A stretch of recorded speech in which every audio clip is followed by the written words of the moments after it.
Jutro je 25. oktobar, temperatura je oko 2-3 stepena Celzijusa, prilično svježe. Noć je bila dosta dobra. Vreće su izdržale. Vatra nas je zezala cijelo vrijeme. Nije htjela da gori. Naš stavak za kuhanje, spremanje.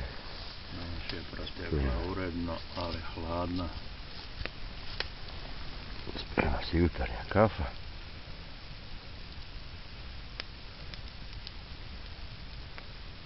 Očekujemo trećeg prijatelja Gljivara, Zorana.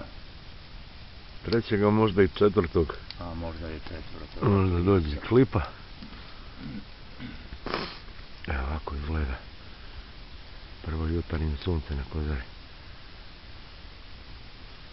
Polako se pomalja iznad lišća, iznad drveća.